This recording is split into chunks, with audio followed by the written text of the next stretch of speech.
Okay, hello Missy, welcome back to my channel. तो आज का हमारा जो वीडियो लेक्चर रहने वाला है, इस पे हम अगेन हमारी ऑर्गेनिक केमिस्ट्री की यूनिट फोटो केमिकल रिएक्शंस को आगे कंटिन्यू करते हैं।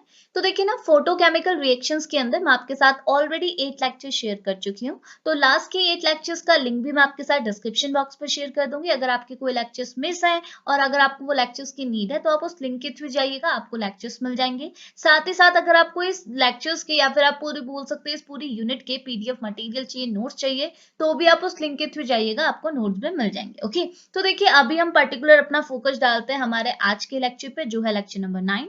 और आज के इस 9th लेक्चर पे हमने काफी इंपॉर्टेंट टॉपिक बट काफी इजी सा टॉपिक डिस्कस करना है, विच इज जेब्लाउंस्की डायग्राम। यानी कि आज के लेक्चर पे हम बात करेंगे कि जेब्लाउंस्की डायग्राम होता क्या है। ओके, तो देखो जेब्लाउंस्की डायग्राम के लिए मैं आपको सारी चीजें यहाँ डिस्कस कराऊंगी, थ्योरी, डायग्राम एंड ऑल सारी चीजें हम डिस्कस करेंगे। बट देखो बहुत आसान सा लेक्चर है, कुछ ही टाइम पे ये लेक्चर फिनिश भी हो जाएगा, लेकिन आपको क्या है, चीजों को ध्यान से सुनना है। ओके, तो स्टार्ट करते हैं लेक्चर को। तो देखो जेब्लाउंस्की डायग्राम के अंदर कुछ नहीं है, जो हम लास्ट के लेक्चर से पढ़ते हुए आ रहे हैं उसी को कंबाइन करके हमने जेब्लाउंस्की डायग्राम के अंदर डाल देना है, दैट्स इट। ओके, तो देखो ना, लेक्चर को हम स्टार्ट करते हैं। आसान सा लेक्चर है, डेफिनेटली क्लियर भी आएगा, सुनिएगा, ठीक है। देखो ना, जेब्लाउंस्की डायग्राम में होता क्या है, पहले जस्ट मैं आपको चीजों को समझा लेती हूँ, देन हम थ्योरी पे बात करेंगे, ठीक है। तो एक बार चीजें समझ जाओगे तो थ्योरी तो आसानी से पकड़ लोगे। तो देखो होता क्या है जेब्लाउंस्की डायग्राम में, तो आप बताइए, अभी तक हम जो फोटोकेमिकल रिएक्शंस पढ़ रहे थे, तो फोटोकेमिकल रिएक्शंस के अंदर हमने क्या देखा।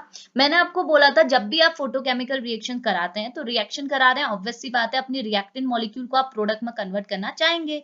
लेकिन जब भी आप फोटोकेमिकल रिएक्शन कराते हैं तो ये चीज आपको माइंड पर होनी चाहिए कि आपका रिएक्टेंट मॉलिक्यूल कभी भी ग्राउंड स्टेट में प्रेजेंट नहीं होना चाहिए। यानी कि आपका रिएक्टेंट मॉलिक्यूल कभी भी S0 स्टेट में प्रेजेंट नहीं होना चाहिए। हमने इतने सारे कंपाउंड्स के लिए, कार्बोनाइल कंपाउंड के लिए, ओलिफिन्स के लिए, हमने डिफरेंट एरोमेटिक कंपाउंड के लिए, सबके लिए हमने फोटोकेमिकल रिएक्शंस भी डिस्कस की। तो हर जगह मैंने आपको क्या बोला, आपका जो रिएक्टेंट मॉलिक्यूल है वो कभी भी ग्राउंड स्टेट में नहीं होना चाहिए। तो आपका रिएक्टेंट मॉलिक्यूल कौन सा स्टेट में होना चाहिए, एक्साइटेड स्टेट में। तो आपने क्या करना है, कभी भी फोटोकेमिकल रिएक्शन करानी है तो अपने रिएक्टेंट मॉलिक्यूल को पहले एक्साइटेड स्टेट में डालना है, क्योंकि अगर आपका रिएक्टेंट मॉलिक्यूल ग्राउंड स्टेट में है तो ये कभी भी प्रोडक्ट में कन्वर्ट नहीं होगा डायरेक्टली। आपको क्या करना होगा, पहले अपने रिएक्टेंट मॉलिक्यूल को इसकी एक्साइटेड स्टेट, चाहे सिंगलेट में डालो चाहे ट्रिपलेट में डालो, किसी भी एक्साइटेड स्टेट में डालना होगा, डिपेंड करता है कौन सा आपका कंपाउंड है। देन अगर आपका रिएक्टेंट मॉलिक्यूल एक्साइटेड स्टेट में चला गया तो एक्साइटेड स्टेट में जाने के बाद ही वो अपने प्रोडक्ट में कन्वर्ट होगा, वो कभी भी डायरेक्टली ग्राउंड स्टेट से प्रोडक्ट में कन्वर्ट नहीं होता।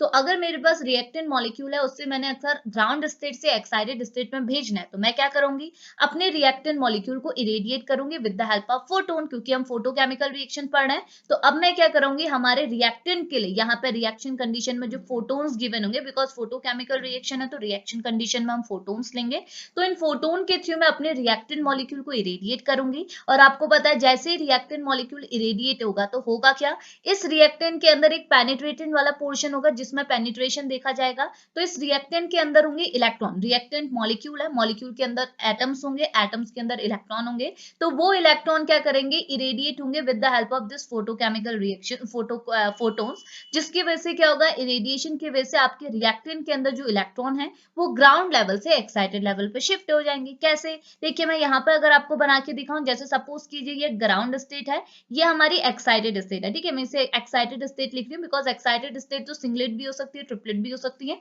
तो अभी किसी पर्टिकुलर का नाम नहीं लिख रही, जस्ट एक्साइटेड स्टेट बोल रही हूँ। तो होगा क्या, आपका रिएक्टेंट मॉलिक्यूल के जो इलेक्ट्रॉन्स है वो इनिशियली ग्राउंड स्टेट में होंगे। जैसे आप इसे इरेडिएट करोगे with the help of photon, जैसे आप इसे एच न्यू रेडिएशन देंगे, आपका इलेक्ट्रॉन क्या है, ग्राउंड लेवल से एक्साइटेड लेवल पे चले जाएगा। यानी कि यहाँ पे आपको क्या देखने को मिलेगा, एक्साइटेशन। बट इस एक्साइटेशन को हम क्या बोलते हैं, रेडियो एक्टिव एक्साइटेशन। इसे क्या बोलते हैं, रेडियो एक्टिव एक्साइटेशन। क्यों बोलते हैं, क्योंकि यहाँ जो हमने एक्साइटेशन करा है वो किसकी हेल्प से करा है, with the help of radiation, जिस वजह से हम इसे रेडियो एक्टिव एक्साइटेशन बोलते हैं। इतनी चीज क्लियर आई। नाउ उसके बाद मैंने आपको क्या बोला था कि देखिए आपका जो रिएक्टेंट है, आपके रिएक्टेंट के जो इलेक्ट्रॉन है वो भाई एक्साइटेड स्टेट में तो चले गए, बट बताइए क्या एक्साइटेड स्टेट स्टेबल स्टेट होती है, नहीं होती है। एक्साइटेड स्टेट कौन सी स्टेट हुई, जहां पे एनर्जी की वैल्यू बहुत ज्यादा है, और आपको पता है जिसके पास एनर्जी बहुत ज्यादा होती है वो स्टेट आपकी क्या हो जाती है, अनस्टेबल हो जाती है, और अनस्टेबल स्टेट पे तो कोई नहीं रहना चाहता। तो आपका इलेक्ट्रॉन, आपका रिएक्टेंट मॉलिक्यूल अनस्टेबल स्टेट पे तो चला गया, बट ये अनस्टेबल स्टेट बहुत ज्यादा अनस्टेबल होने की वजह से, बहुत ज्यादा एनर्जी की होने की वजह से आपका रिएक्टेंट मॉलिक्यूल इस स्टेट में बिल्कुल भी एग्जिस्ट नहीं कर पाएगा। एग्जिस्ट नहीं कर पाएगा, मतलब ये अपने आप को इस एक्साइटेड लेवल से अगेन क्या है, ग्राउंड लेवल पर भेजना चाहेगा, because excited level unstable state होती है, ग्राउंड लेवल स्टेबल स्टेट होती है। तो होगा क्या, अब आपका इलेक्ट्रॉन जैसे इसने बाहर से एनर्जी लेके अपने आप को एक्साइटेड लेवल पर पहुंचाया था, सिमिलरली क्या है, अब ये एनर्जी का लॉस करेगा और अपने आप को क्या है, ग्राउंड लेवल पर पहुंचाएगा, बिकॉज एक्साइटेड लेवल पे एनर्जी ज्यादा है। अगर उसे ज्यादा एनर्जी से कम एनर्जी पे आना है तो उसे कुछ एनर्जी का लॉस करना होगा। तो आपका रिएक्टेंट मॉलिक्यूल, आपका जो ये इलेक्ट्रॉन है जो एक्साइटेड लेवल पे गया है, ये कुछ एनर्जी को क्या करेगा, बाहर की ओर रिलीज करेगा और अपना एक्साइटेड लेवल से कहां आ जाएगा, ग्राउंड लेवल पे आएगा। तो ये जो प्रोसेस होती है एक्साइटेशन से ग्राउंड लेवल पे आने की जो प्रोसेस होती है, इसे ही आप बोलते हैं रिलैक्सेशन, जिसको मैं आपको ऑलरेडी डिस्कस करा चुकी हूँ। इस रिलैक्सेशन पे हमने क्या है 3 लेक्चर डिस्कस किए थे, क्योंकि काफी लेंथी टॉपिक था।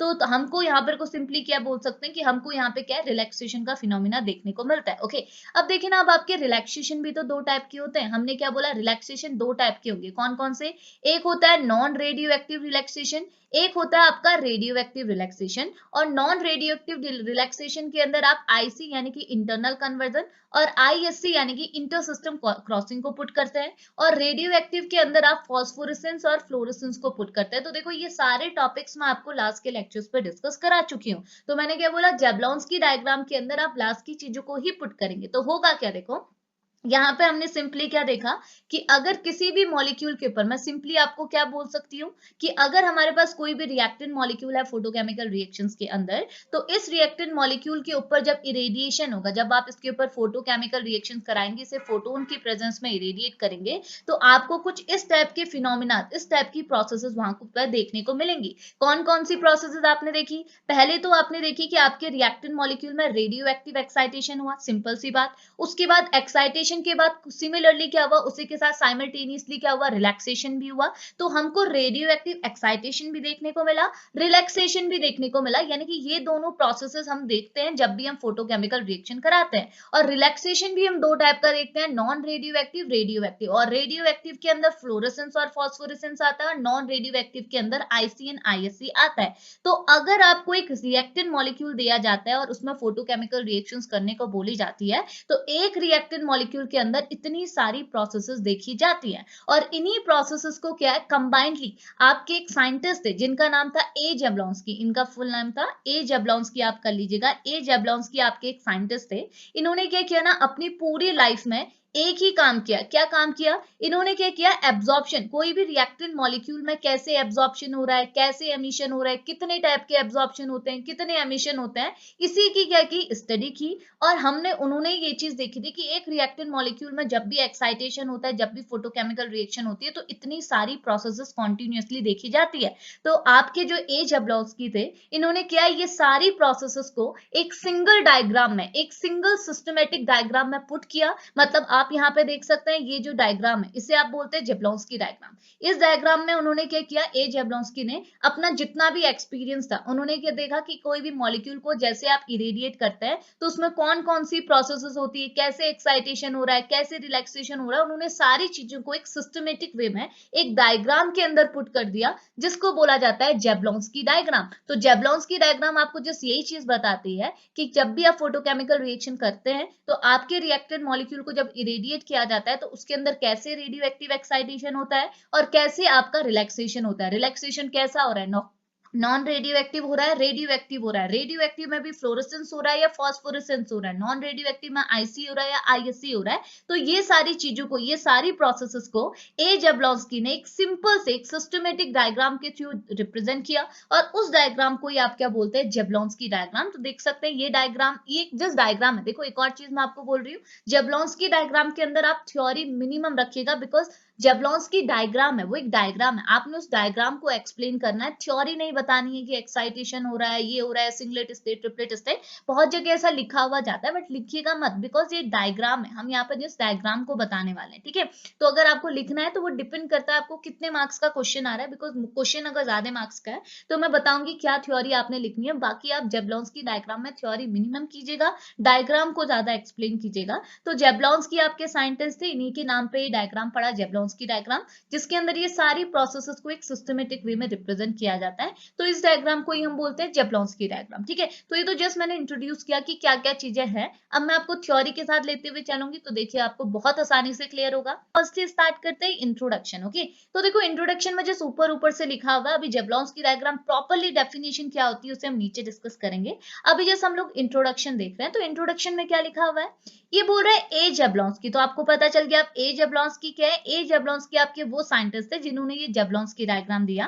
तो ये बोल रहा है a Jablonski devote his life to study a molecular absorption and emission of light. इसका मतलब क्या है, ये बोल रहा है जो आपके ए जैब्लॉन्स्की साइंटिस्ट थे, इन्होंने क्या किया ना, अपनी पूरी लाइफ में क्या किया, एक स्टडी की। किसकी स्टडी की, इन्होंने ये देखा कि अगर आपके पास कोई एक मॉलिक्यूल है और इस मॉलिक्यूल को आप इरेडिएट कर रहे हैं with the help of light, तो आपके मॉलिक्यूल में किस टाइप से एब्जॉर्प्शन होगा और किस टाइप से एमिशन होगा। इसकी स्टडी किसने की थी, आपके साइंटिस्ट ए जैब्लॉन्स्की ने। ओके, अब स्टडी के बाद क्या हुआ, तो देखो ये बोल रहे हैं स्टडी के बाद ऐसा कुछ हुआ कि ही डेवलप अ रिटर्न रिप्रेजेंटेशन। इन्होंने क्या किया, एक रिटर्न रिप्रेजेंटेशन दिया, और उसी रिटर्न रिप्रेजेंटेशन को आप जैब्लॉन्स्की डायग्राम कह रहे हैं। रिटर्न रिप्रेजेंटेशन में उन्होंने क्या किया, उन्होंने वो सारी चीजें बताई कि अगर किसी भी मॉलिक्यूल में आप लाइट से इरेडिएशन कर रहे हैं, तो आपके मॉलिक्यूल में किस टाइप से एब्जॉर्प्शन होगा, किस टाइप से एमिशन होगा।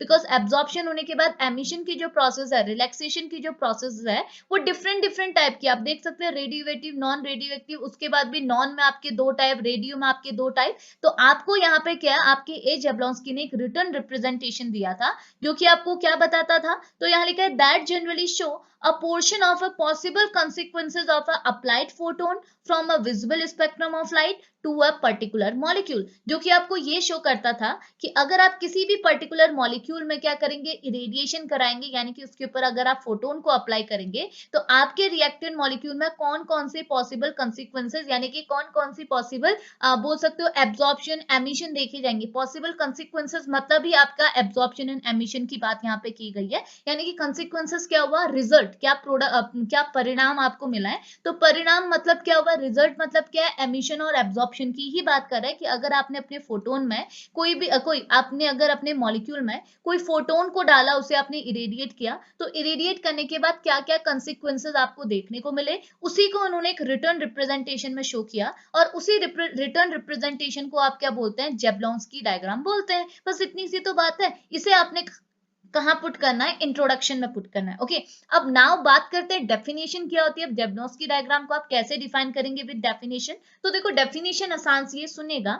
ये बोल रहा है the energy gained by a molecule when it is irradiated और absorb a photon cause a electron to be promoted to a higher electronic level. तो ये बोल रहा है, जैसे हमें मालूम है, अगर हमारे पास कोई मॉलिक्यूल है और इस मॉलिक्यूल को अगर आप इरेडिएट कर रहे हैं with the help of protons या फिर with the help of radiation, और अगर आपके रिएक्टेंट मॉलिक्यूल ने, आपकी किसी मॉलिक्यूल ने उस रेडिएशन में जो फोटोन है उनको ऑब्जॉर्ब कर लिया, तो आपके मॉलिक्यूल की, आपके रिएक्टेंट मॉलिक्यूल की क्या हो जाएगी, एनर्जी गेन हो जाएगी, यानी कि एनर्जी बढ़ जाएगी। और एनर्जी बढ़ने की वजह से क्या होगा, आपके मॉलिक्यूल के अंदर जो इलेक्ट्रॉन है वो कहाँ प्रमोट हो जाएंगे, लोअर एनर्जी लेवल से हायर इलेक्ट्रॉनिक लेवल पर प्रमोट हो जाएंगे, जो मैंने आपको शो कर दिया। इनिशियली आपका रिएक्टेंट मॉलिक्यूल ग्राउंड लेवल पर, लेकिन जैसे आपने इसे इरेडिएट किया, तो इरेडिएशन के बाद आपके रिएक्टेंट मॉलिक्यूल के अंदर जो इलेक्ट्रॉन है, उन्होंने क्या किया, रेडिएशन के फोटोन को एब्जॉर्ब किया। फोटोन के एब्जॉर्प्शन के बाद आपके इलेक्ट्रॉन क्या है, ग्राउंड लेवल से एक्साइटेड लेवल पे शिफ्ट हो गए।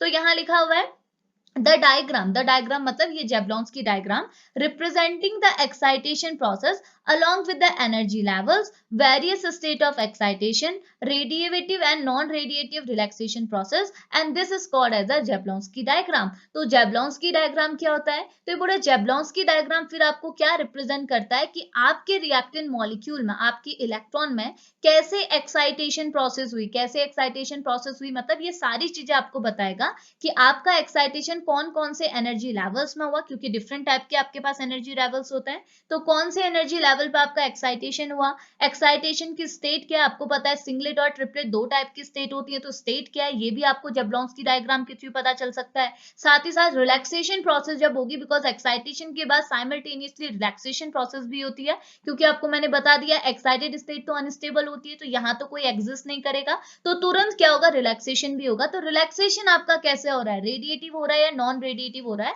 इन सारी प्रोसेसेस को आपके ए जैब्लॉन्स्की ने एक रिटर्न रिप्रेजेंटेशन के के थ्रू पुट किया था हमारे सामने, और इसी डायग्राम को आप क्या बोलते हैं, जेब्लोन्स्की डायग्राम। तो जेब्लोन्स्की डायग्राम में आपको वो सारे स्टेप्स, वो सारी प्रोसेसेस देखने को मिलेंगी जो कि जनरली एक रिएक्टेंट मॉलिक्यूल को जब आप इरेडिएट करते हैं उस टाइम पर उस रिएक्टेंट मॉलिक्यूल के अंदर ऑब्जॉर्ब होती हैं। तो एक रिएक्टेंट मॉलिक्यूल के अंदर ये सारी प्रोसेसेस होती हैं, और इसी सारी प्रोसेसेस को एक रिटन रिप्रेजेंटेशन के सामने की तरह से हमारे सामने पुट किया था ए जेब्लोन्स्की साइंटिस्ट ने, और उसी डायग्राम को आप बोलते हैं, उसी रिटन रिप्रेजेंटेशन को हम बोलते हैं जेब्लोन्स्की डायग्राम। इतनी चीज क्लियर आई? तो यही चीज आपने वहां पर पुट करनी है। तो ये समझ में आना, ये डायग्राम हमको क्या रिप्रेजेंट करता है, एक्साइटेशन प्रोसेस। एक्साइटेशन प्रोसेस मतलब किस टाइप से एक्साइटेशन हो रहा है, और एक्साइटेशन कौन सी एनर्जी लेवल्स पे हो रहा है, बिकॉज एनर्जी लेवल्स तो हमारे पास नंबर ऑफ है, और एनर्जी लेवल्स के साथ साथ हमारे स्टेट ऑफ एक्साइटेशन भी तो अलग अलग है, ट्रिपलेट स्टेट है, सिंगलेट स्टेट है, तो ये डिफरेंट टाइप के स्टेट्स है। तो किन किन स्टेट के बीच में आपका एक्साइटेशन हो रहा है, ये भी आपको जेब्लोन्स्की डायग्राम बताएगा। रिलैक्सेशन कैसा हो रहा है, रेडिएटिव हो रहा है, नॉन रेडिएटिव हो रहा है, ये भी आपको जेब्लोन्स्की डायग्राम बनाएगा। तो ये जो लास्ट के लेक्चर्स पे मैं आपको ये सारी चीजें, देखो लास्ट के लेक्चर में मैंने आपको डिफरेंट टाइप के energy level, excited, singlet state, triplet state, radiative process, non radiative process, IC, phosphorescence, fluorescence, ये सारी चीजें मैं लास्ट के लेक्चर्स पे डिस्कस करा चुकी हूँ। तो यही सारी प्रोसेसेस को हमने अब कहाँ पुट करना है, एक सिंगल डायग्राम में पुट करना है, उसी को हम बोलेंगे जेब्लोन्स्की डायग्राम। इतनी चीजें क्लियर आई? तो बस ये होता है आपका जेब्लोन्स्की डायग्राम। तो देखो यहाँ पे आपका खत्म हुआ। अब आप आगे सुनिएगा, आप क्या बोल रहे हैं नेक्स्ट। ये बोल रहा है जो आपका जेब्लोन्स्की डायग्राम है, ये बोल रहा है Jablonski diagram is a type of energy diagram. Jablonski diagram क्या है, एक टाइप का एनर्जी डायग्राम है, बिकॉज इस डायग्राम के अंदर हम लोग एनर्जी लेवल्स ही तो शो करते हैं, और उन एनर्जी लेवल्स के बीच में कैसे एक्साइटेशन हो रहा है, कैसे रिलैक्सेशन हो रहा है, देन उसको पुट करते हैं। ठीक है, तो यहाँ लिखा है in which with the help of a line we represented different type of excitation and relaxation. जिसके अंदर क्या है, हम लोग कोई डायग्राम में कोई इमेज वगैरह नहीं बनाते, हम जस्ट यहाँ पर को लाइंस का यूज करते हैं। आप देख सकते हैं यहाँ पे आपको कुछ और चीज मिल रही है, सिर्फ लाइंस लाइंस देखने को मिल रही है। तो ये क्या, देखो यहाँ पे आपको हॉरिजेंटल लाइंस देखने को मिल रही है, यहाँ वर्टिकल लाइंस देखने को मिल रही है, यहाँ पे कर्व लाइंस देखने को मिल रही है। ठीक है, तो यहाँ पे जस्ट आपको लाइंस देखने को मिल रही है। तो जेब्लोन्स्की डायग्राम में क्या होते हैं, सिर्फ लाइंस दिखी जाती है, और उन लाइन के थ्रू आपको ये बताया जाता है कि आपके किस टाइप का एक्साइटेशन हो रहा है और किस टाइप से रिलैक्सेशन हो रहा है। ठीक है, अब जेब्लोन्स्की डायग्राम में आप डिफरेंट टाइप के सिंबल्स यूज करते हैं। तो सिंबल्स क्या है, देखो ये तो आपको पता है ना, हमारे पास जो इलेक्ट्रॉनिक लेवल्स होते हैं, जो हमारे लेवल्स होते हैं, एनर्जी लेवल्स होते हैं, वो हमारे दो टाइप के होते हैं। एक होता है सिंगलेट, एक होता है हमारा ट्रिपलेट। तो मैंने ये आपको लास्ट के लेक्चर से भी बताती आ रही हूँ, लेकिन अगर आप जेब्लोन्स्की डायग्राम पढ़ रहे हैं तो ये दोनों चीजें तो आपको मस्ट है, आनी चाहिए। तो मैं क्या कर रही हूँ, इसको एक बार जस्ट रफली मैं इसको अगेन आपको एक्सप्लेन कर रही हूँ, एग्जाम में लिखना नहीं है, आपको जेब्लोन्स्की डायग्राम समझ में आए इसलिए मैं आपको ये वापस से एक्सप्लेन कर रही हूँ। तो एक बार सिंगलेट ट्रिपलेट का कॉन्सेप्ट आप दोबारा समझ लीजिए। अगर सुना है तो आप थोड़ा सा वीडियो को आगे स्किप कर लीजिए, अगर नहीं सुना है तो एक बार वापस से सुन लीजिए, बिकॉज आगे हम जो बात करेंगे उसमें सिंगलेट ट्रिपलेट का बहुत रोल है। तो सुनिएगा, देखो ना हमारे पास जो एनर्जी लेवल्स होते हैं, ये जो हमारे एनर्जी लेवल है, मैंने क्या बोला, एक आपका ग्राउंड स्टेट होता है। देखो ग्राउंड स्टेट हमेशा आपका सिंगलेट होता है। क्यों होता है, मैंने आपको पहले भी बताया, मैं अभी भी बताऊंगी।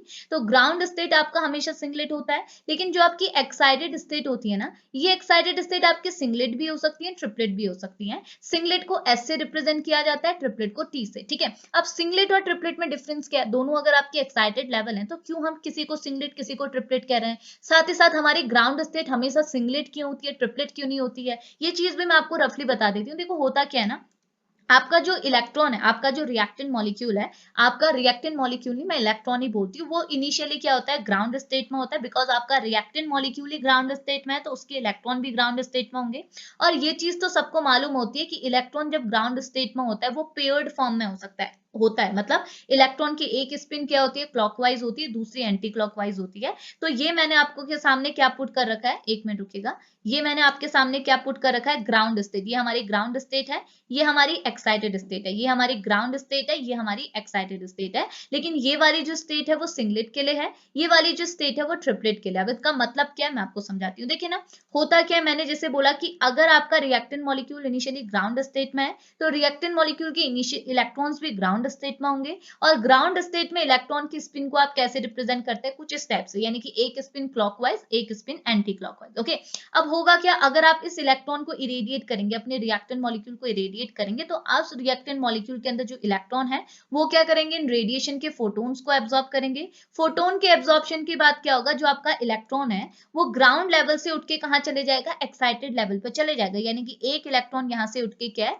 ये देखो, ये इलेक्ट्रॉन यहां से उठ के कहां चला जाएगा, एक्साइटेड लेवल पे चला जाएगा। अब देखो बात ये आती है कि जब आपका इलेक्ट्रॉन ग्राउंड लेवल से उठ के एक्साइटेड लेवल पे जा रहा है तो आपके इलेक्ट्रॉन की स्पिन में क्या चेंज आ रहा है या कोई चेंज नहीं आ रहा है, उसके बेसिस पे हमको ये दो टाइप की स्टेट मिलती है। जनरली क्या होता है, अगर मैं बोलूं कि मेरा इलेक्ट्रॉन क्या है जब ग्राउंड लेवल पे है, वो क्या है एंटी पैरेलल है, यानी कि डाउनवर्ड है, ठीक है, स्पिन क्या है एंटी क्लॉकवाइज है। तो मैं अगर इसको उठा के एक्साइटेड स्टेट में ले जाऊं, बिकॉज इसने फोटोन को एब्जॉर्ब किया और फोटोन एब्जॉर्ब करने के बाद अगर इस इलेक्ट्रॉन में एक्साइटेशन हुआ, ड्यूरिंग एक्साइटेशन इसने अपनी स्पिन में कोई भी चेंज नहीं किया, ये पहले क्या था एंटी क्लॉकवाइज और आफ्टर एक्साइटेशन भी ये क्या बना एंटी क्लॉकवाइज ही बना। तो हम बोलते हैं ये जो हमको स्टेट ऑब्टेन हुई है, ये जो एक्साइटेड स्टेट हमको ऑब्टेन हुई है, इस एक्साइटेड स्टेट को मैं सिंगलेट स्टेट बोलूंगी। यानी कि ये मेरी एक्साइटेड स्टेट कैसी है, सिंगलेट की एक्साइटेड स्टेट है। अब सिंगलेट की एक्साइटेड स्टेट को एस से रिप्रेजेंट किया जाता है और ये आपकी बहुत सारी हो सकती है। देखो ग्राउंड स्टेट तो हमेशा एक होती है,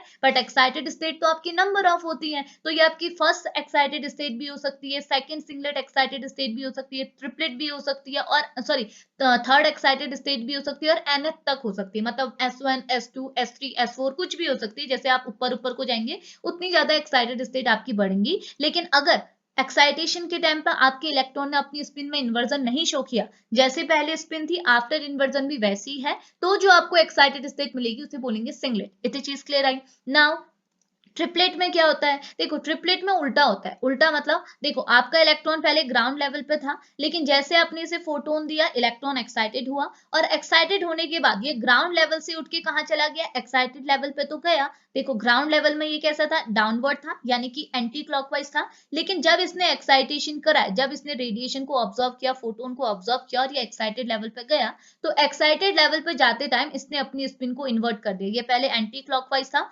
ऊपर जाके ये क्या हो गया क्लॉकवाइज। तो देखो इसने एक्साइटेशन तो किया, लेकिन एक्साइटेशन के बाद इसकी स्पिन क्या हो गई, इन्वर्ट हो गई, उल्टी हो गई। तो स्पिन अगर इन्वर्ट हो जाए तो उस केस को हम क्या बोलते हैं, यहाँ जो हमें एक्साइटेड स्टेट मिली इसे अब हम सिंगलेट नहीं बोलेंगे, इसे हम बोलेंगे triplet excited state. Because triplet के केस में क्या होती है, जो इलेक्ट्रॉन की स्पिन होती है वो मतलब पैरेलल नहीं होती है, ठीक है, दोनों की डायरेक्शन सेम ही होती है, अलग होती है, एक डायरेक्शन में होती है। सिंगलेट के केस में ऐसा नहीं होता है, सिंगलेट के केस में स्पिन ऐसी होती है इलेक्ट्रॉन की, और ट्रिपलेट के केस में इलेक्ट्रॉन की स्पिन ऐसी होती है, सेम डायरेक्शन में होती है। समझ में आया। तो ये होता है सिंगलेट और ट्रिपलेट का केस। तो ट्रिपलेट में भी यही चीज होती है, ट्रिपलेट को आप टी से रिप्रेजेंट करते हैं। अगर आप ट्रिपलेट फर्स्ट की बात कर रहे हैं तो T1, ट्रिपलेट सेकंड की बात कर रहे हैं T2, ट्रिपलेट थर्ड की बात कर रहे हैं T3 और n की बात कर रहे हैं तो Tn। इतनी चीज क्लियर आई। अब नाउ एक और क्वेश्चन अराइज होता है, अगर दोनों ही आपकी एक्साइटेड स्टेट है तो आपने देखा होगा जेब्लॉन्स की डायग्राम में, मैं अभी आपको दिखा देती हूँ। जेब्लॉन्स की डायग्राम जब आप देखोगे तो आपको पता चलेगा, सो सॉरी, ये आपकी ग्राउंड स्टेट है, ये डार्क ब्लैक कलर की लाइन जो दिख रही है ये ग्राउंड स्टेट है, इसे आप S0 से रिप्रेजेंट कर रहे हैं। तो मैं आपको अभी भी बोल देती हूँ ये आपका S0 है। तो देखो आप बोलेंगे S मतलब सिंगलेट, तो आप सिंगलेट की जीरो लेवल की बात कर रहे हैं, ये ठीक हो गया। लेकिन इसे आप T0 भी तो बोल सकते थे, ये ट्रिपलेट की भी तो जीरो स्टेट होगी, बिकॉज ट्रिपलेट भी एक्साइटेड लेवल है, इसका भी एक ग्राउंड लेवल होगा। तो इसे आप T0 भी बोल सकते हैं, तो नहीं बोल सकते, मैं आपको पहले भी बोल चुकी हूँ क्यों नहीं बोल सकते। बिकॉज आपको पता है ना ग्राउंड लेवल पे इलेक्ट्रॉन हमेशा आपके कैसे होते हैं, पेयर्ड होते हैं। तो आपको पता है सिंगलेट के केस में तो आपको इलेक्ट्रॉन पेयर्ड मिलेंगे, बट क्या ट्रिपलेट के स्टेट में कभी इलेक्ट्रॉन पेयर्ड होते हैं, नहीं होते हैं। ट्रिपलेट के केस में क्या होता है, इलेक्ट्रॉन एक ही डायरेक्शन की ओर अलॉन्ग होते हैं। तो हम बोल सकते हैं ऐसा तो कभी आप ग्राउंड स्टेट देखते नहीं है, ग्राउंड स्टेट में तो इलेक्ट्रॉन हमेशा पेयर्ड फॉर्म में हो सकते हैं। तो हम बोलते हैं कि ग्राउंड स्टेट हमेशा सिंगलेट की होती है, ट्रिपलेट की नहीं होती है। तो इस वजह से हमने इसे पूरे को S0 बोला है, T0 नहीं बोला, ठीक है। अब इसके बाद आप देखो S0 के ऊपर आपको S1 S2 देखने को मिल रहा है। इसका मतलब ये जो आपकी एक्साइटेड स्टेट है ये आपकी सिंगलेट की एक्साइटेड स्टेट है, यानी कि अगर आपका इलेक्ट्रॉन S0 से S1 में जा रहा है तो ये अपनी इलेक्ट्रॉन की स्पिन में कोई भी चेंज नहीं करेगा, ये तो आप समझ गए। और यहाँ पे आपको T1, यहाँ आप T2 T3 T4 भी कर सकते हैं, हमने जिस एक ही दिखाया है T1। तो T1 मतलब अगर आपका इलेक्ट्रॉन S0 लेवल पे है, S0 से ये T1 लेवल पे जाएगा तो ये अपनी इलेक्ट्रॉन की स्पिन को क्या कर देगा, इन्वर्ट कर देगा, चेंज कर देगा। मैं आपको बना के भी एक बार जल्दी से शो कर देती हूँ ताकि क्लियर रहे। देखो मैं बड़ा बड़ा बनाती हूँ, देखो इलेक्ट्रॉन है, ये एक ही ग्राउंड लेवल है, ठीक है। ये S0 स्टेट जो होती है ये आपकी ग्राउंड लेवल होती है S1 के लिए भी और T1 के लिए भी, ठीक है। ऐसा नहीं है कि एक के लिए अलग है एक के लिए अलग है, बिकॉज बता दिया T0 स्टेट एग्जिस्ट ही नहीं करती है, ठीक है।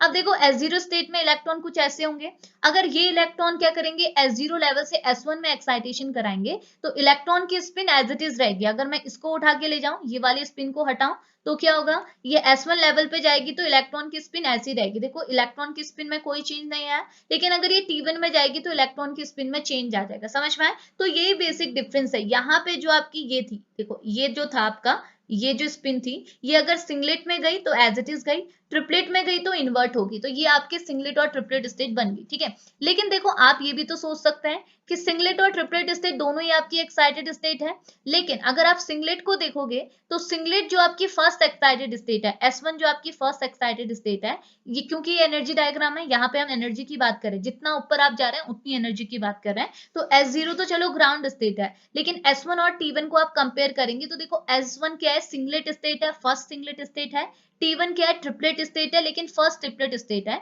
तो देखो ये दोनों ही आपकी फर्स्ट एक्साइटेड स्टेट है, ठीक है, ये सिंगलेट की, ये ट्रिपलेट की। लेकिन अगर आप इनकी एनर्जी कंपेयर करेंगे तो आपको मालूम पड़ेगा कि सिंगलेट की एनर्जी आपको ज्यादा लग रही है compare to triplet, because singlet क्या है, आपका ऊपर प्रेजेंट है ट्रिपलेट से। इट मीन सिंगलेट यानी कि S1 की एनर्जी आपको ज्यादा मिल रही है T1 से, ठीक है। अब ऐसा क्यों होता है, देखो ये रीजन आपका थोड़ा सा बड़ा होता है, ठीक है, यहाँ पे एनर्जी टाइम वगैरह का, टाइम लैप वगैरह का थोड़ा चलता है, जिस वजह से क्या होता है, इलेक्ट्रॉन की शेयरिंग वगैरह का थोड़ा केस चलता है। तो ये चीजें जिस वजह से क्या होता है, आपको ये देखने को मिलता है कि सिंगलेट की एनर्जी ज्यादा है कंपेयर टू ट्रिपलेट। तो ये रीजन मैं आपको यहाँ पे पूरा नहीं बता पाऊंगी, बिकॉज उसके लिए मुझे ऑर्बिट्स वगैरह सारी चीजें बनानी पड़ेंगी। तो ये चीज मैंने आपको कहाँ डिस्कस कराई थी, जहां मैंने सिंगलेट और ट्रिपलेट स्टेट आपको डिस्कस कराया था, सिंगलेट क्या होता है, ट्रिपलेट क्या होता है। तो वहां मैंने सारे फैक्टर्स आपको बताए थे सिंगलेट और ट्रिपलेट स्टेट से रिलेटेड, तो वहां आप वो चीज देखिएगा। यहाँ जैसे आपने ये चीज माइंड पर रखनी है, ये मैंने इसलिए बताया ताकि ये चीज आपने माइंड पर रखनी है कि सिंगलेट स्टेट को आप हमेशा जेब्लॉन्स की डायग्राम में थोड़ा ऊपर रखेंगे कंपेयर टू ट्रिपलेट। दोनों ही आपकी फर्स्ट एक्साइटेड स्टेट है, लेकिन फिर भी क्या होगी, ट्रिपलेट की एनर्जी आपकी कम होगी कंपेयर टू सिंगलेट। इतनी चीज क्लियर आई? तो देखो दोनों फर्स्ट है चाहे, ठीक है, तो ये चीज समझे। तो आपको डायग्राम में बस ये रिप्रेजेंट करना है, ठीक है। तो मैंने आपको क्या बोला, सिंगलेट ट्रिपलेट का कॉन्सेप्ट आप समझ गए, सिंगलेट और ट्रिपलेट क्या होते हैं। और हाँ, एक और बात समझो कि मल्टीप्लिसिटी क्या होती है, वो भी आप समझ लो। तो मल्टीप्लिसिटी का फॉर्मूला आपको पता है 2s+1। तो देखो सिंगलेट के लिए अगर मैं मल्टीप्लिसिटी निकालूंगी तो मेरी मल्टीप्लिसिटी आएगी 1। क्यों आएगी, बिकॉज s मतलब क्या होता है, s यहाँ पे आपको अनपेयर्ड इलेक्ट्रॉन की बात की जाती है। तो देखो इन दोनों को अगर आप ऐड करोगी, इसके लिए वैल्यू क्या होगी, +½ इसके लिए क्या होगी, -½ तो दोनों को कंबाइन करके क्या मिलेगा, 0। तो मैं क्या करूंगी, s की प्लेस में क्या पुट करूंगी, 0। जब मैं सिंगलेट की बात कर रही हूँ तो 2 इंटू 0, s की प्लेस में 0 कर दिया, +1। तो 2 इंटू 0 क्या हो जाएगा, 0, प्लस क्या बचेगा, 1। तो मल्टीप्लिसिटी की वैल्यू कितनी आती है, 1। किसके लिए, सिंगलेट के लिए। लेकिन ट्रिपलेट के लिए क्या आती है, 3। क्यों आती है, बिकॉज ये दोनों इलेक्ट्रॉन, इनकी वैल्यूज क्या होगी, इसके लिए भी +½ होगी, इसके लिए भी क्या होगी, +½ तो +½ कितना हो जाएगा, 1। तो मुझे s की प्लेस में क्या पुट करना होगा, 1। तो 2 इंटू 1 + 1 क्या हो जाएगा, 3। तो ट्रिपलेट के लिए मल्टीप्लिसिटी होती है 3 और सिंगलेट के लिए मल्टीप्लिसिटी होती है 1। तो आपको ध्यान पर रखना है सिंगलेट, सिंगलेट से सिंगलेट। देखो अगर मैं आपसे बोलूं, देखो एक चीज सुनिएगा, अगर मैं आपसे बोलूं जेब्लॉन्स की डायग्राम में, अभी जब मैं आपको आगे बताऊंगी तो ये चीज आपको लाइंस याद रखनी पड़ेगी। अगर मैं बोलूं कि आपका जो एक्साइटेशन हो रहा है वो S1 से S1 में हो रहा है, तो मैं बोलूंगी कि आपका जो एक्साइटेशन हो रहा है वो सेम मल्टीप्लिसिटी की इलेक्ट्रॉनिक लेवल्स पे हो रहा है। मतलब आप जो एक्साइटेशन करा रहे हैं वो ऐसे इलेक्ट्रॉनिक लेवल्स के बीच में करा रहे हैं जिनकी मल्टीप्लिसिटी सेम है। मल्टीप्लिसिटी सेम है का मतलब समझ में आया, बिकॉज s की जो मल्टीप्लिसिटी है वो S1 की भी तो होगी, S0 की जो मल्टीप्लिसिटी है वो S1 की भी होगी, बिकॉज s की यहाँ पे कितनी होगी, 1। इसकी भी क्या होगी, 1। लेकिन अगर मैं बोलूं हमारा जो एक्साइटेशन हो रहा है वो S0 से T1 में हो रहा है, इसका मतलब क्या हो रहा है कि यहाँ पे जो हम लोग एक्साइटेशन करा रहे हैं दो इलेक्ट्रॉनिक लेवल, एक इलेक्ट्रॉनिक लेवल S0, एक इलेक्ट्रॉनिक लेवल S1, तो हम बोलेंगे इन दोनों इलेक्ट्रॉनिक लेवल्स की जो मल्टीप्लिसिटी है वो डिफरेंट है, बिकॉज S0 की कितनी है, 1 और T1 की कितनी है, 3। ट्रिपलेट की कितनी होती है, 3। सिंगलेट की कितनी होती है, 1। तो यही चीज आपने यहाँ पे भी माइंड पर रखनी, समझ में आ रहा है ना, ये चीज समझे। देखो ये है ग्राउंड स्टेट तो S0 ही है, तो इसकी मल्टीप्लिसिटी आपकी 1 ही होनी है। तो जब आप S0 से S1 में ट्रांजिशन कराओगे, देखो यहाँ पे दिखा हुआ है S0 से S1 में जब ट्रांजिशन कराओगे तो S1 की मल्टीप्लिसिटी भी हो 1। तो हम बोलेंगे यहाँ जो ट्रांजिशन हो रहा है वो सेम मल्टीप्लिसिटी के बीच में हो रहा है। लेकिन अगर मैं S0 से ट्रांजिशन कहाँ कराऊं, T1 में ट्रांजिशन कराऊं, तो मैं बोलूंगी यहाँ पे जो मेरा एक्साइटेशन हो रहा है वो किसके बीच में हो रहा है, दो डिफरेंट मल्टीप्लिसिटी की इलेक्ट्रॉनिक लेवल्स। ये दो इलेक्ट्रॉनिक लेवल्स तो हैं, बट इन लेकिन दोनों इलेक्ट्रॉनिक लेवल की मल्टीप्लिसिटी डिफरेंट है, बिकॉज ट्रिपलेट की मल्टीप्लिसिटी होती है 3 एंड सिंगलेट की मल्टीप्लिसिटी होती है 1, यानी कि 1 से 3 में आप जा रहे हैं। इतनी चीज क्लियर आई? तो ये बेसिक चीजें देखो मैं आपको ये पहले बोल रही हूँ, ताकि अब मैं आपको सिर्फ थ्योरी के साथ लेते चलूंगी तो आपको बिल्कुल दिक्कत नहीं आएगी। ये बेसिक आप समझ गए। अब चलिए देखो थ्योरी के साथ ले जाती हूँ आपको, झट से सारी चीजें आ जाएंगी। ठीक है, तो देखिएगा, एक मिनट। ठीक है, तो देखो यहाँ पे लेके चलती हूँ। तो हम यहाँ बात कर रहे थे, तो देखो अब ये बोल रहा है आपके ना जबलॉन्स की डायग्राम में आप डिफरेंट सिंबल्स का यूज करते हैं। अब आप सिंबल समझ जाएंगे। S0 मतलब ग्राउंड स्टेट। ग्राउंड स्टेट ये दोनों के लिए है, ट्रिपलेट के लिए भी है, सिंगलेट के लिए भी है। ओके, S1 मतलब क्या हुआ आपकी एक्साइटेड स्टेट, लेकिन फर्स्ट एक्साइटेड स्टेट वो भी सिंगलेट की। ठीक है, T1 क्या होती है आपकी फर्स्ट एक्साइटेड स्टेट लेकिन ट्रिपलेट की। ठीक है, T2 क्या होती है सेकंड एक्साइटेड स्टेट लेकिन ट्रिपलेट की। ऐसे ही करके आपको डिफरेंट सिंबल्स मिलेंगे। जैसे मैंने यहाँ पर बना दिए S1, S2, S3, S4, ये किसके मिलेंगे सिंगलेट के। ट्रिपलेट के T1, T2, T3, T4 ये किसके मिलेंगे ट्रिपलेट के। लेकिन इन दोनों के लिए कॉमन क्या है S0। ये जो S0 ग्राउंड स्टेट है ये दोनों के लिए, सिंगलेट के लिए भी है, ट्रिपलेट के लिए भी। इतना क्लियर है?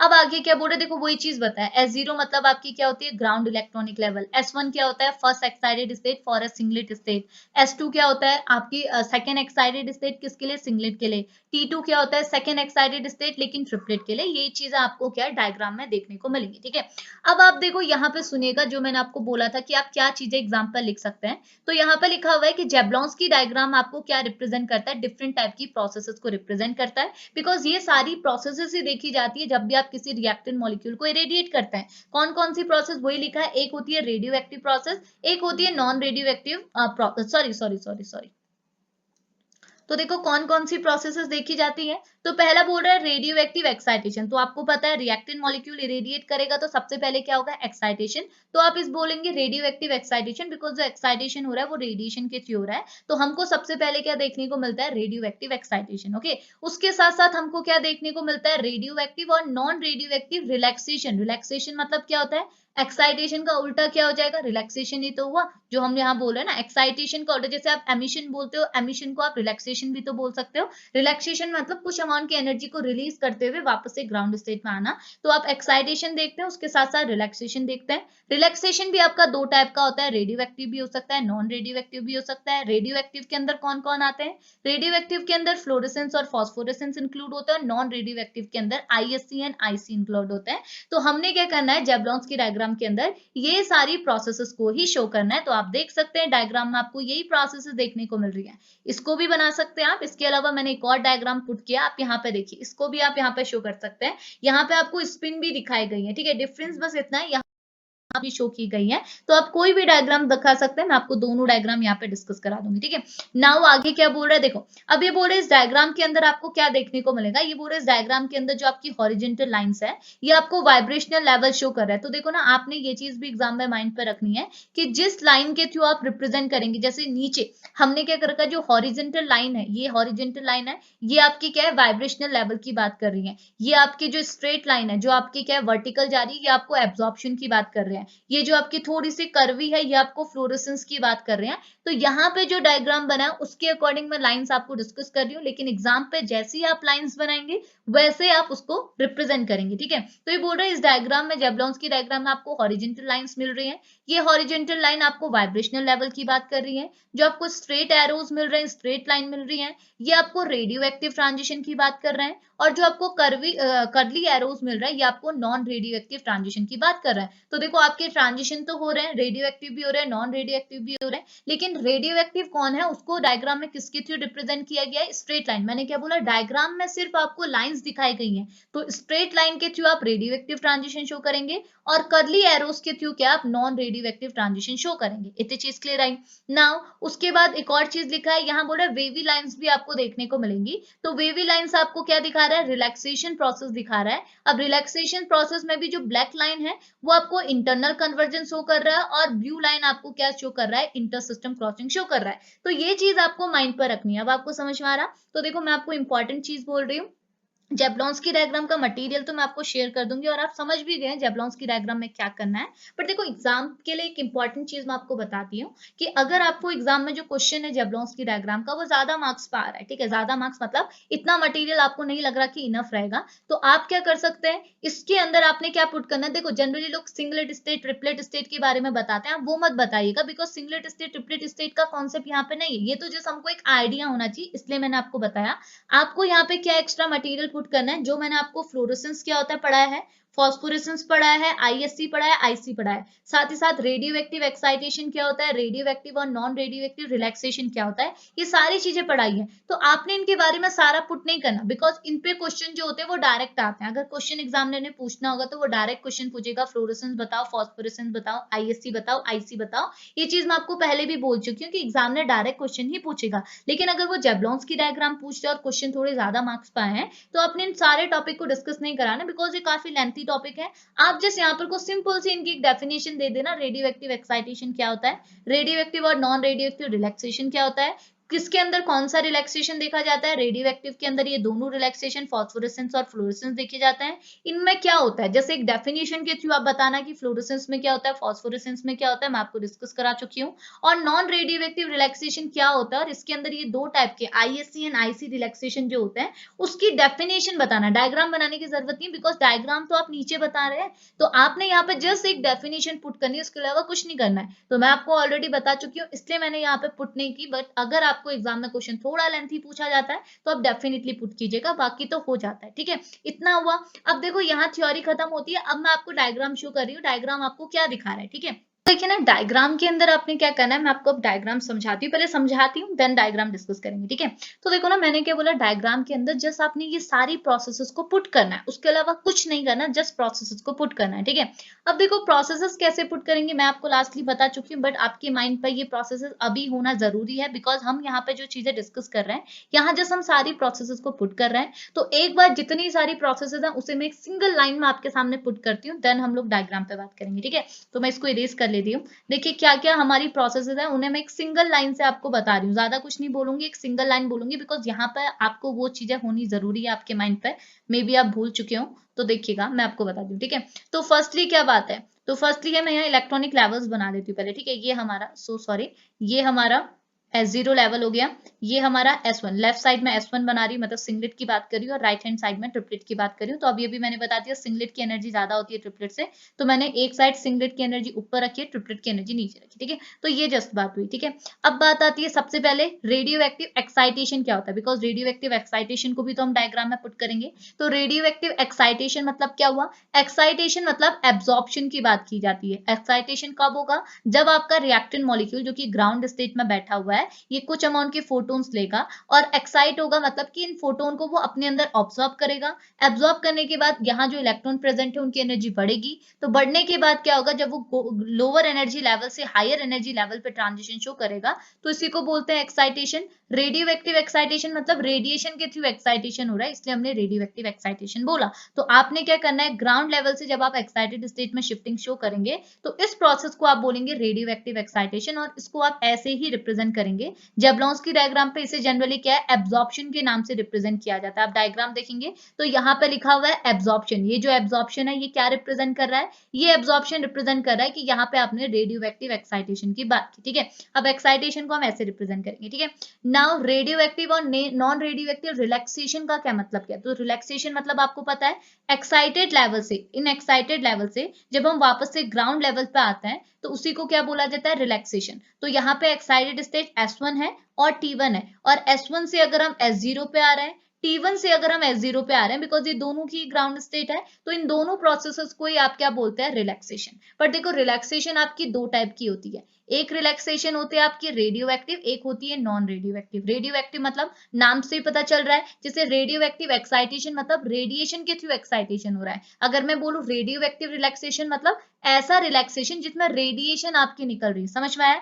रेडियो एक्टिव रिलैक्सेशन मतलब जब आप रिलैक्सेशन करा रहे हैं एक्साइटेड स्टेट से ग्राउंड स्टेट में आ रहे हैं, तो एक्साइटेड स्टेट से ग्राउंड स्टेट में आते टाइम अगर आप रेडिएशन को बाहर निकाल रहे हैं, रेडिएशन मतलब एच न्यू को आप बाहर निकाल रहे हैं, फोटोन्स को अगर आप बाहर निकाल रहे हैं, रहे हैं एनर्जी के फॉर्म में, एनर्जी जो आपकी बाहर निकल रही है ना, एक्साइटेड स्टेट से ग्राउंड स्टेट में आएंगे तो आपको पता है एक्साइटेड स्टेट की एनर्जी क्या होती है, ज्यादा होती है, ग्राउंड स्टेट की एनर्जी कम होती है। तो अगर ज्यादा एनर्जी लेवल से कम एनर्जी लेवल पे आएंगे तो कुछ एनर्जी का तो लॉस करना होगा। तो ये जो अगर आपकी एनर्जी बाहर निकल रही है वो in the form of radiation, in the form of photon निकल रही है, तो ये जो रिलैक्सेशन प्रोसेस होती है इसे हम बोलते हैं रेडियो एक्टिव रिलैक्सेशन। ठीक है, सिमिलरली अगर मैं बोलूं अगर आप एक्साइटेड स्टेट से ग्राउंड स्टेट में आ तो रहे और कुछ अमाउंट की एनर्जी भी निकाल रहे हैं, लेकिन ये जो एनर्जी निकल रही है वो रेडिएशन के फॉर्म में नहीं है, रेडिएशन के अलावा किसी भी फॉर्म में जैसे हीट के फॉर्म में वो बाहर निकल रही है, तो इसे आप बोलते हैं नॉन रेडियो एक्टिव रिलैक्सेशन। इतनी चीज समझ में आई? तो इन दोनों रिलैक्सेशन को हम यहाँ पे पुट करेंगे। ठीक है, अब कैसे पुट करेंगे? देखो ना, रेडियो एक्टिव रिलैक्सेशन को जनरली दो टाइप से दिखाया जाता है, फ्लोरेसेंस एंड फॉस्फोरेसेंस। ठीक है, तो रेडियो एक्टिव रिलैक्सेशन अगर आपको शो करना है तो आपको फ्लोरेसेंस एंड फॉस्फोरेसेंस शो करना होगा। ठीक है, अब फॉस्फोरेसेंस का मतलब क्या होता है पहले आप ये समझो। देखो, फॉस्फोरेसेंस का मतलब ये होता है कि जब भी आप रिलैक्सेशन करा रहे हैं, ठीक है, हम रिलैक्सेशन पढ़ रहे हैं, जब भी आप रिलैक्सेशन करा रहे हैं और रिलैक्सेशन आपका रेडियो एक्टिव है, ओके, और ये जो रिलैक्सेशन है वो किसके बीच में हो रहा है? बिकॉज आपके जो इलेक्ट्रॉनिक लेवल्स है वो क्या है, एक तो आपके सेम एनर्जी सेम मल्टीप्लिसिटी के हैं, एक डिफरेंट मल्टीप्लिसिटी के हैं। आप देख सकते हैं ये जो इलेक्ट्रॉनिक लेवल्स हैं ये सेम मल्टीप्लिसिटी के हैं, और ये दोनों जो इलेक्ट्रॉनिक लेवल्स हैं ये डिफरेंट मल्टीप्लिसिटी के हैं। तो अगर मैं बोलूं कि आपने रिलैक्सेशन प्रोसेस करानी है, वो भी ऐसी रिलैक्सेशन करानी है कि जिसमें रेडिएशन का एमिशन हो, यानी कि रेडिएशन एनर्जी जो आपकी है वो रेडिएशन के फॉर्म में निकले, वो भी कैसे इलेक्ट्रॉनिक लेवल्स के बीच में निकले, जो आपकी सेम मल्टीप्लिसिटी के हो। तो यहाँ जो प्रोसेस बनती है इसे आप बोलते हैं फ्लोरेसेंस। इतनी चीज क्लियर आई? मतलब देखो, अगर मैं बोलूं कि मैंने जो रिलैक्सेशन कराया वो किसके बीच में कराया, सेम मल्टीप्लिसिटी वाले इलेक्ट्रॉनिक लेवल जैसे S1 और S0 के बीच में कराया, और इस रिलैक्सेशन के टाइम पर मैंने कुछ रेडिएशन भी बाहर निकाली, बिकॉज हम रेडियो एक्टिव रिलैक्सेशन की बात करें, यानी कि कुछ रेडिएशन भी मैंने बाहर निकाली, और ये जो आपका रिलैक्सेशन हो रहा है वो दो सेम इलेक्ट्रॉनिक लेवल्स के बीच में हो रहा है, तो इससे आप क्या बोलेंगे, फ्लोरेसेंस। लेकिन अगर यही चीज रिलैक्सेशन आप करा रहे हैं, रेडियो एक्टिव रिलैक्सेशन आप करा रहे हैं, लेकिन दो डिफरेंट इलेक्ट्रॉनिक लेवल्स के बीच में जैसे T1 और S1 के बीच में करा रहे हैं, तो ये जो रिलैक्सेशन होगा इसे आप बोलेंगे फॉस्फोरेसेंस। समझ में आया? यानी कि रिलैक्सेशन आप करा रहे हैं, रेडियो एक्टिव करा रहे हैं, लेकिन रेडियो एक्टिव रिलैक्सेशन अगर आप सेम मल्टीप्लिसिटी वाले इलेक्ट्रॉनिक लेवल्स के बीच में कराएंगे तो इसे आप बोलेंगे फ्लोरेसेंस, अगर डिफरेंट मल्टीप्लिसिटी वाले के बीच में कराएंगे तो इसे आप बोलेंगे फॉस्फोरेसेंस। समझ में आया? तो फ्लोरेसेंस क्या हुआ, फॉस्फोरेसेंस समझ में आया, और इसी को हमने नीचे रिप्रेजेंट किया। देखो, फ्लोरेसेंस और फॉस्फोरेसेंस, फ्लोरेसेंस मतलब क्या हुआ कि यहाँ पे आप एक्साइटेड लेवल से ग्राउंड लेवल पे आ तो रहे हैं और यहाँ पे रिलैक्सेशन करा रहे हैं, और इस रिलैक्सेशन के टाइम पे आप जो एनर्जी बाहर निकाल रहे हैं वो in the form of photon या फिर in the form of radiation निकाल रहे हैं। और अगर आप ये जो रिलैक्सेशन करा रहे हैं वो सेम मल्टीप्लिसिटी वाले इलेक्ट्रॉनिक लेवल्स के बीच में करा रहे हैं, S1 एंड S0 के बीच में करा रहे हैं, दोनों की मल्टीप्लिसिटी है 1, तो इस प्रोसेस को आप बोलेंगे फ्लोरेसेंस। और अगर आप डिफरेंट मल्टीप्लिसिटी के बीच में करा रहे हैं T1 एंड S1, ये ट्रिपलेट की है, ये सिंगलेट की, इसकी मल्टीप्लिसिटी 3, इसकी मल्टीप्लिसिटी 1, तो दो डिफरेंट इलेक्ट्रॉनिक लेवल्स के बीच में कराएंगे तो ये बन जाएगा फॉस्फोरेसेंस।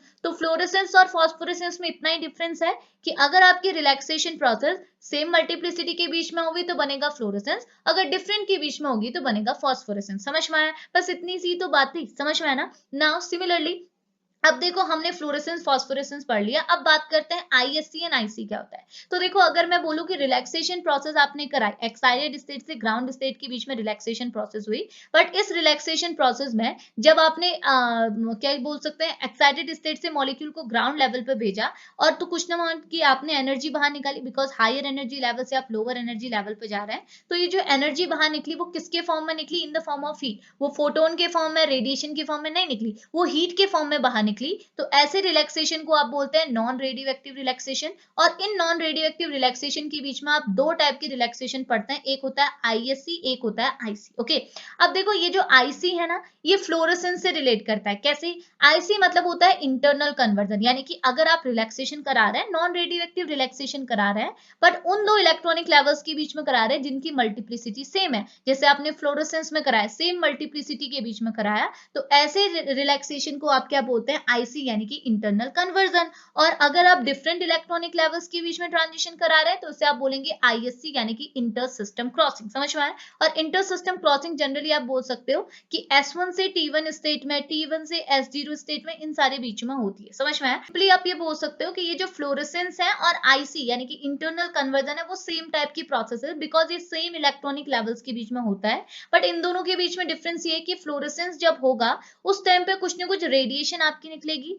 लेकिन आईसी जब होगी तो रेडिएशन के बदले हीट निकलेगी। और फॉस्फोरेसेंस और आईएससी सेम टाइप का होता है, बिकॉज ये दोनों जो ट्रांजिशन होता है, ये दोनों जो रिलैक्सेशन होते हैं वो डिफरेंट इलेक्ट्रॉनिक लेवल्स के बीच में होता है। लेकिन अगर आप फॉस्फोरेसेंस की बात करोगे तो जब भी ये ट्रांजिशन होगा आप रेडिएशन बाहर निकालोगे, लेकिन आप आईएससी यानी कि इंटर सिस्टम क्रॉसिंग की बात करेंगे तो उस समय हीट निकलेगी। तो बस ये माइन्यूट से डिफरेंस होते हैं, ठीक है। तो ये चीज अब आपको समझ में आई। अब इसी को आपने डायग्राम में पुट कर देना है। तो देखो अब कितनी आसानी से आप समझेंगे मैं आपको बताती हूँ। देखो फर्स्टली लिखा हुआ है ये आपकी ग्राउंड लेवल है, S0 लेवल है, ये दोनों के लिए है, सिंगलेट के लिए भी ग्राउंड लेवल है, ट्रिपलेट के लिए भी, ठीक है। अब देखो ना आप यहाँ पे देख रहे हैं इसके साथ, ये ग्राउंड लेवल के साथ मैंने ये तो डार्क लाइन तो ग्राउंड लेवल रिप्रेजेंट कर रही है, बट इसके साथ नंबर ऑफ हॉरिजॉन्टल लाइन का भी तो पेयर है। तो ये नंबर ऑफ हॉरिजॉन्टल लाइन आपको क्या रिप्रेजेंट कर रही है? तो मैंने आपको ऊपर ही बोला था, ये जो हॉरिजॉन्टल लाइन है ये क्या रिप्रेजेंट कर रही है? Vibrational level. तो देखो यहाँ पे क्या होता है, आपके पास वाइब्रेशनल लेवल्स होते हैं। ये आपका एक इलेक्ट्रॉनिक लेवल है, ये आपने आईआर स्पेक्ट्रोस्कोपी में भी पढ़ा है कि एक अगर आपके पास इलेक्ट्रॉनिक लेवल है तो इसके साथ क्या होंगे? नंबर ऑफ वाइब्रेशनल लेवल्स होंगे। और वाइब्रेशनल लेवल्स के पास भी क्या होंगी? छोटी छोटी से पैकेट्स होंगी, पैकेट्स होंगी किसकी? रोटेशनल लेवल की। तो रोटेशनल लेवल बहुत ज्यादा छोटा है तो उनको हम रिप्रेजेंट नहीं करते, बट रोटेशनल लेवल भी होते हैं, रोटेशनल को हम रिप्रेजेंट नहीं कर रहे, हम जस्ट वाइब्रेशनल लेवल्स को यहाँ रिप्रेजेंट कर रहे हैं कि ये हमारा इलेक्ट्रॉनिक लेवल है S0, बट इसके साथ छोटे छोटे से क्या है? वाइब्रेशनल लेवल भी है। वाइब्रेशनल के अंदर रोटेशनल लेवल्स भी होते हैं, ठीक है। तो ये हॉरिजॉन्टल लाइन आपको क्या रिप्रेजेंट कर रही है? वाइब्रेशनल इलेक्ट्रॉनिक लेवल, जो मैंने आपको यहाँ पे बोला था, ठीक है। अब हुआ क्या, आप यहाँ दिखा रहे हैं S0 स्टेट से क्या हुआ? फर्स्टली एब्जॉर्प्शन हुआ। तो ये डार्क ब्लैक लाइन आपको क्या रिप्रेजेंट कर रही है? वर्टिकल ब्लैक लाइन एब्जॉर्प्शन यानी कि एक्साइटेशन रिप्रेजेंट कर रही है, रेडियो एक्टिव एक्साइटेशन रिप्रेजेंट कर रही है। तो आपने एक्साइटेशन शो किया और आपका इलेक्ट्रॉन S0 स्टेट से कहाँ चला गया? आइदर S1 स्टेट में जा सकता है, आइदर S2 स्टेट में जा सकता है, ठीक है। अब देखो S1 और S2 के साथ भी तो क्लोजली पैक्ड आपकी लेवल्स है। तो ये जो लेवल्स है ये भी आपकी क्या है? वाइब्रेशनल लेवल है। ये सब आपको क्या रिप्रेजेंट कर रहे हैं? Vibrational level. तो आपने पहले ही ऊपर लिख दिया है कि ये जो लेवल्स है, जो हॉरिजॉन्टल लाइन से, ये आपको वाइब्रेशनल लेवल्स शो कर रही है, ठीक है। अब देखो ना यहाँ पे एक और चीज आपको देखने को मिल रही है, पहले वो समझा देती हूँ। यहाँ पे आपको एक छोटे छोटे से ये एरो देखने को मिल रहा है। अब ये छोटे छोटे से एरो क्या है वो भी सुन लीजिए। देखो ना यहाँ पे एक लाइन लिखी हुई है, ये बोल रहा है note all the transition from a electronic state to another originate from a lowest vibrational level of a initial excited state, electronic state, ठीक है। इसका मतलब क्या है?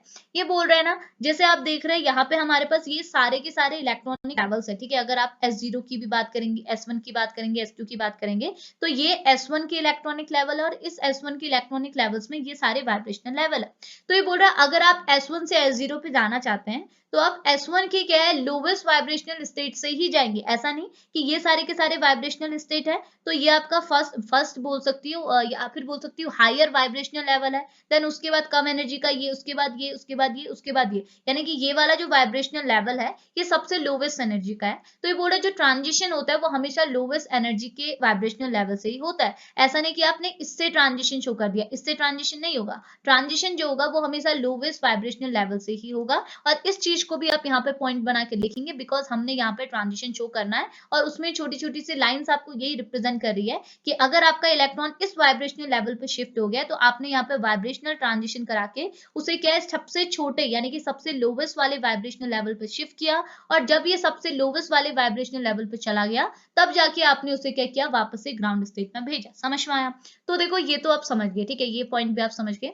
तो अब हमने क्या किया? देखो यहाँ पे अब आपने प्रोसेस शो करनी है। फर्स्टली ग्राउंड स्टेट से एक्साइटेड स्टेट में गए तो इसे आपने बोला एब्जॉर्प्शन। अब एक्साइटेड स्टेट से जब आप ग्राउंड स्टेट में जाएंगे तो इसे आप क्या बोलेंगे? देखो जब आप सेम इलेक्ट्रॉनिक लेवल्स के बीच में जाते हैं तो यहाँ दो प्रोसेस होती है, मैंने बोला था कौन कौन सी। एक होती है आईसी यानी कि इंटरनल कन्वर्जन, एक होता है फ्लोरेसेंस। तो आईसी को यहाँ पे क्या है? कर्व एरो से रिप्रेजेंट किया है। देखो इसने साफ साफ बोला ये जो कर्व एरो है ये आपको इंटरनल कन्वर्जन यानी कि आई से रिप्रेजेंट कर रहा है, और ये आपको क्या है? स्ट्रेट लाइन, जो रेड कलर की स्ट्रेट लाइन है ये आपको क्या रिप्रेजेंट कर रही है? फ्लोरेसेंस रिप्रेजेंट कर रही है। तो दोनों ही आपकी क्या है? दोनों ही आपकी रिलैक्सेशन प्रोसेस है। दोनों ही आपकी सेम इलेक्ट्रॉनिक लेवल्स के बीच में हो रही है, लेकिन डिफरेंस क्या है, आईसी के टाइम पे जब आप एनर्जी निकालेंगे, जो एनर्जी आपकी बाहर निकलेगी वो in the form of heat निकलेगी, लेकिन फ्लोरेसेंस के केस में जो आपकी एनर्जी बाहर निकलेगी वो in the form of radiation निकलेगी। समझ में आया? तो आईसी एंड फ्लोरेसेंस को आपने यहाँ पे शो कर दिया। बची और दो फिनोमिना, एक है फॉस्फोरेसेंस, एक है आपका इंटर सिस्टम क्रॉसिंग, ठीक है, आईएससी, ठीक है।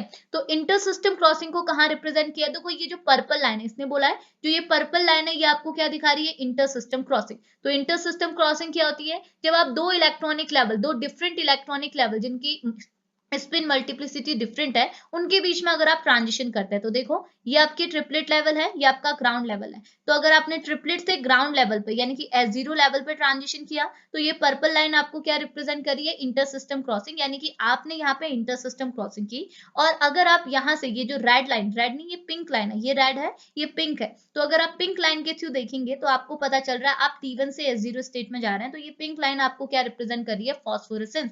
यानी कि ये दोनों ही आपकी सेम टाइप का रिलैक्सेशन है, दोनों ही आपकी डिफरेंट इलेक्ट्रॉनिक लेवल्स के बीच में अकर करती है, लेकिन आईएससी के केस में जब रिलैक्सेशन होता है तो हीट निकलती है, और फॉस्फोरेसेंस के केस में जब रिलैक्सेशन होती है तो फोटोन निकलता है। बट इतना सा आपने डिफरेंस शो करना है, इतनी चीज क्लियर आई? देखो यहाँ भी एक पर्पल लाइन दिखाई गई, ये पर्पल लाइन भी आपको क्या दिखा रही है? Inter system crossing. कैसे? देखो यहाँ भी आप जो अपना रिलैक्सेशन करा रहे हैं वो किसके बीच में करा रहे हैं? S1 से T1 में करा रहे हैं, और आपको पता है S1 की एनर्जी ज्यादा है, T1 की एनर्जी कम है, तो आप हायर एनर्जी लेवल से लोअर एनर्जी लेवल पे जा रहे हैं, तो इस प्रोसेस को ही तो बोलते हैं रिलैक्सेशन।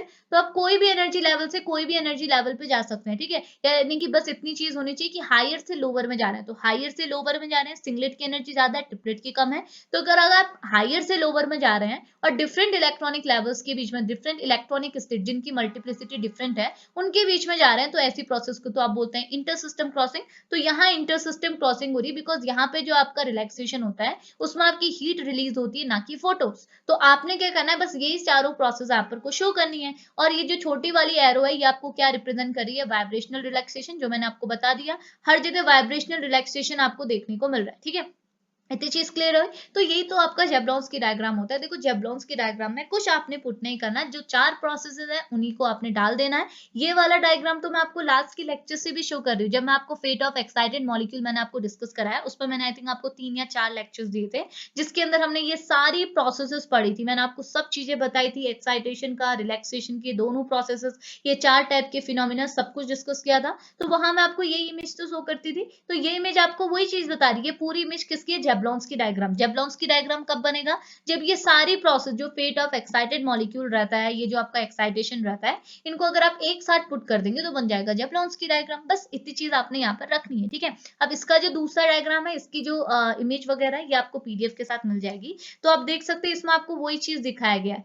आप ग्राउंड लेवल से एक्साइटेड लेवल पे देखो, यहाँ से आप क्या कर रहे हैं? एब्जॉर्प्शन करा रहे हैं। ग्राउंड लेवल से एक्साइटेड लेवल पे जा रहे हैं तो एब्जॉर्प्शन हो रहा है। आप S1 से S0 से S1 में गए तो एब्जॉर्प्शन हुआ, S0 से S2 में गया तो अगेन एब्जॉर्प्शन हुआ। लेकिन आप S1 से S0 पे आ रहे हैं तो इसे आपने बोला इंटरनल कन्वर्जन, बिकॉज यहाँ पे जो रिलैक्सेशन हो रहा है उसमें आप हीट निकाल रहे हैं, ना कि रेडिएशन। समझ में आया? लेकिन अगर आप अगेन यहाँ पे दिखाया S1 से S0 पे जा रहे हैं, लेकिन यहाँ पे जो आपका रिलैक्सेशन हो रहा है इसमें आप क्या निकाल रहे हैं? फोटोन्स निकाल रहे हैं। इतनी चीज क्लियर है? तो वही है इंटर सिस्टम क्रॉसिंग। अगर आप एक्साइटेड से ग्राउंड स्टेट में जा रहे हैं लेकिन डिफरेंट इलेक्ट्रॉनिक लेवल, ये ट्रिपलेट की इलेक्ट्रॉनिक लेवल है, ट्रिपलेट के इलेक्ट्रॉनिक लेवल से S0 पे जा रहे हैं, तो ये डिफरेंट इलेक्ट्रॉनिक लेवल के बीच में अगर ट्रांजिशन हो रहा है तो उसे आप बोलेंगे इंटर सिस्टम क्रॉसिंग। और इस इंटर सिस्टम क्रॉसिंग में क्या है? हीट बाहर निकलती है। फॉस्फोरेसेंस डिफरेंट इलेक्ट्रॉनिक लेवल पे जा रहे हैं, मतलब रेडियो एक्टिव ट्रांजिशन आपका हो रहा है, रेडियो एक्टिव रिलैक्सेशन हो रहा है, बट डिफरेंट इलेक्ट्रॉनिक लेवल्स के बीच में हो रहा है, T1 और S0 के बीच में हो रहा है, तो इसे आपने बोला फ्लोरेसेंस। तो ये थोड़ा सा आपको कॉम्प्लेक्स लग रहा है बिकॉज बहुत सारा ब्लैक ब्लैक दिख रहा है, तो आप यहाँ पे देखिएगा ये इमेज आपको बिल्कुल क्लियर लगेगी, ठीक है। इसमें मैंने ये सारी चीजें बना रखी इसलिए थोड़ा सा कंफ्यूजिंग है, लेकिन बहुत आसान सा आपका डायग्राम रहता है, ठीक है। बट आपने इतनी चीज माइंड पर रखनी है, जिस इंक का यूज करेंगे, जिस टाइप के एरो का आप यूज करेंगे, उसको आप यहाँ पर कुछ शो कर लीजिएगा कि ये एरो आपको ये रिप्रेजेंट कर रहा है, बिकॉज ये डायग्राम है। यहाँ पे आपने जिस एक डायग्राम बना के सारी चीजों को क्लियर करना है, बाकी थ्योरी वरी की कोई भी नीड नहीं होती है, ठीक है। तो ये समझे? तो यही बात थी हमारी जेब्लॉन्स की डायग्राम की। तो होप आपके लिए लेक्चर हेल्पफुल रहे, इतनी चीज हमने यहाँ पे डिस्कस करनी है। तो मिलेंगे नेक्स्ट लेक्चर पे। अगर आपका कोई टॉपिक स्किप हुआ हो तो आप मुझे मैसेज कर सकते हैं कमेंट बॉक्स पे, ताकि मैं आपको लेक्चर लेक्चर उस पर भी प्रोवाइड करा दूँ। तो अभी इस लेक्चर को फिनिश करते हैं। अगर आपके लिए लेक्चर हेल्पफुल रहा है तो लेक्चर को प्लीज लाइक करके जाइएगा, और चैनल पे अगर आप नए हैं तो चैनल को सब्सक्राइब भी करके जाइएगा। ओके, तो अभी लेक्चर को फिनिश करते हैं, मिलेंगे नेक्स्ट लेक्चर पे, तब तक के लिए बाय बाय।